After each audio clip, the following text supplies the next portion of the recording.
Hi, I'm Nicholeen Peck, and I teach all about parenting, good communications, emotions, bonding, all over the world through the lens of the principle self-government. And in this video, we're talking about guilt. Did you know that feeling guilt can be both good and bad? That's what we're talking about today.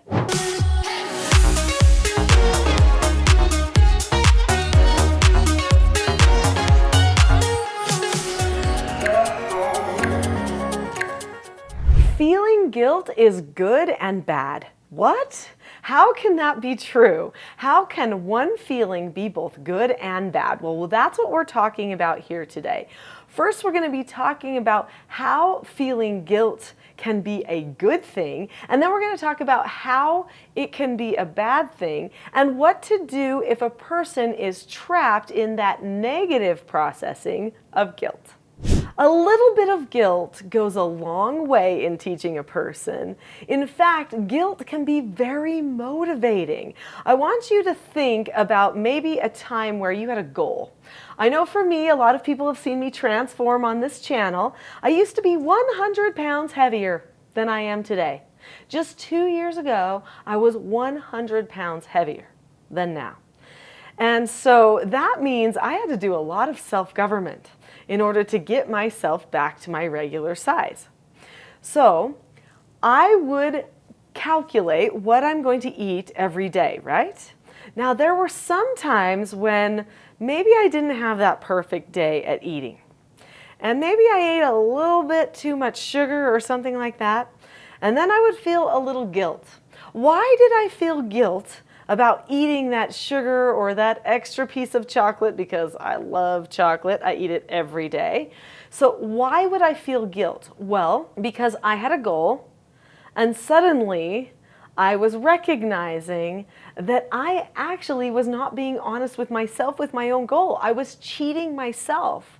That made me feel bad about my own actions. And so you know what I would do? I would resolve to do better the next day. Okay, tomorrow is a no sugar day for me, or whatever it is. I'm going to make sure I do my exercise. I'm going to make sure that I do things exactly like I intend to do them. So that guilt was motivating for me. It was productive because I used it as a trigger to get back on track. Now, the way people process guilt really is the key. Some people don't ever want to know that they've done anything wrong. And if they ever find out that they've done anything wrong, suddenly they go into an emotional fit within themselves and with other people, and they simply can't process it. So this does mean that in order to process guilt in a healthy and productive way, usually you need to be a more optimistic person. That's right, optimism helps a person process guilt in a productive, move forward type of a fashion. If you are a pessimist or you are constantly comparing yourself to other people and tearing yourself down in a self-loathing kind of a way, then you will process guilt in a negative way too. And it might not move you in a productive direction. So the number one thing that we can do as we're thinking about how to make guilt a positive thing instead of a negative thing in our lives is we can try to focus on looking at the good, being grateful for things around us, being generally optimistic. Then when we feel that we stumbled or we did something we wish we hadn't have done, then we can see ourselves moving forward, moving past it, and that guilt can propel us forward instead of hold us back. I've got a story to share with you, and then also I want to talk about how people process guilt in a negative way and what we can do about that. But first, subscribe to this channel. If you subscribe to the channel, you're going to see more videos. And if you like videos like this, you'll want to subscribe. Last night, I was at a pageant for senior boys at the local high school. It was called the Mr. Tooele pageant. And they interviewed all of the boys in true pageant fashion. And they got to the last boy. This actually was the boy who won the pageant. And they said, you know, is there anything that you are afraid of? And the boy said, I am afraid of not being proud of who I've become or not being proud of something that I've done before. And I thought to myself, what a brave thing to say. He went on to elaborate. He said, you know, when I do things sometimes that are dumb, I feel bad about it and I try to not have that situation happen again. I don't want to look back on my life and recognize that I haven't fixed something that I should have fixed about myself, or I've made a mistake that is a really big problem for me. Wow, what a mature thought. No wonder he won the competition. That was really a great thing to say. He was looking at himself as a full person, not a perfect person in the minute, or hopefully a perfect person in the future, but this person that's growing and learning and transforming and feeling things such as feeling bad and having to fix those feelings. I thought that was so insightful to hear him talk about that. In fact, I recognize that he had a very healthy outlook on the feeling guilt. He didn't want to experience the type of guilt that would be debilitating, so he was going to take the little guilt moments each time he experienced them, each day in his life, and he was going to do something productive because of that, so that he wouldn't have to look back on his life and feel like he had failed. Wow, what a lesson that we all can learn from this 17-year-old boy. So if guilt is not processed properly, then it actually can be really bad.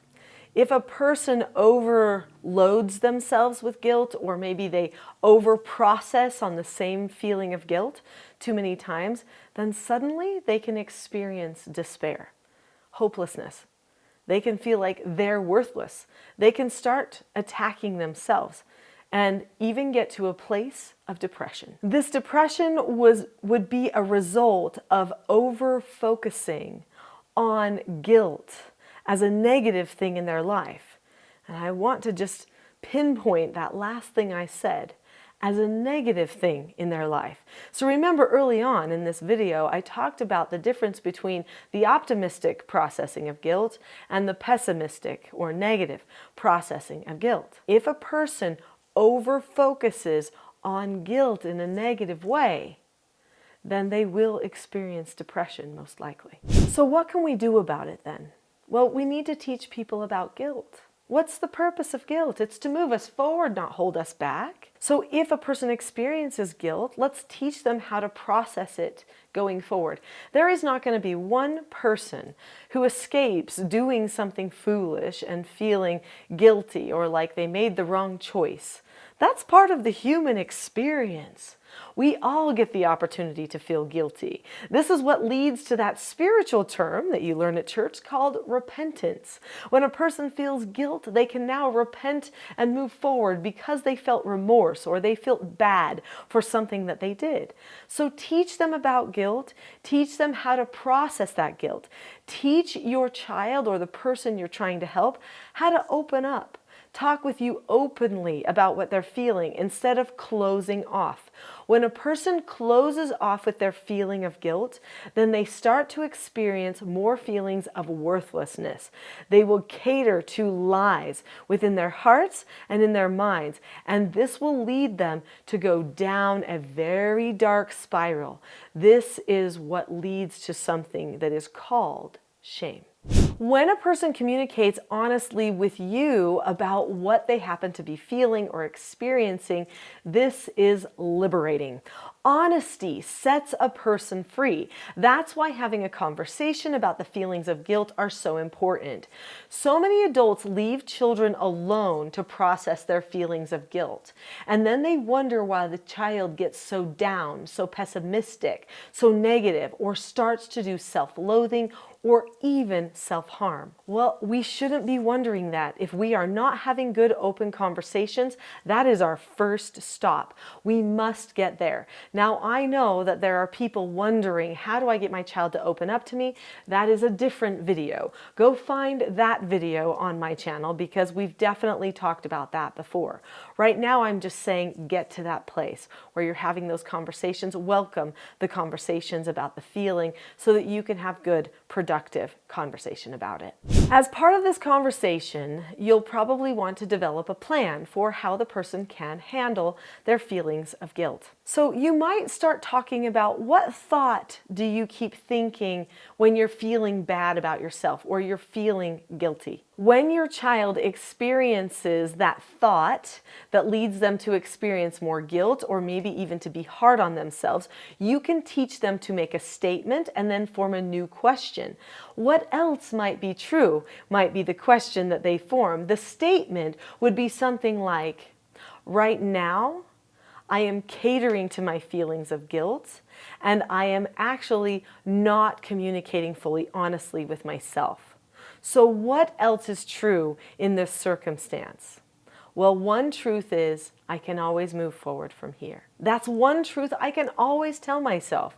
It's a positive, motivating, forward-thinking type of a truth that I can tell myself. So that might be the first part of the plan.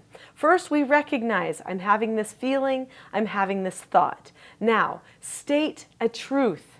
Then ask myself a question, what else is true? Then follow through with the rest of my plan, my action plan, which is probably going to involve following an instruction from myself. The instruction might be something like, state the truth out loud. This is not such a big deal. I can move forward from here. I will go talk to people about the problem and say that I'm sorry. It's easy. People say they're sorry all the time. I can do it too. So you will tell yourself key things like this and then actually instruct yourself to go find the person that you need to talk to. After you have talked to that person, whether it goes bad or whether it goes well, you tell yourself, I did it. I apologized. That is all I needed to do. I don't need to feel bad about this anymore. So now I can go talk to my parent or whoever else cares about me, explain the circumstance, not in a negative way, in an optimistic way, and say, I just wanted to tell somebody else who would understand what a great thing I did by choosing not to beat myself up over it, but choosing to just say I was sorry instead. The final thing that we need to be doing is learning how to drop the subject. When a person can let something go and not think about it again, that person experiences full freedom from that guilt that has been debilitating to them. Guilt can be a great thing. It can lead us to make positive changes in our life. And if a person didn't experience guilt, they would have emotional entitlement all the time. They would feel like they deserve to do anything to anyone. We would all be wild animals without guilt. Guilt shows us we have a conscience. It's a good thing. But if we process guilt in a negative self-loathing way, it can be a very bad thing. And so sometimes we have to help each other along.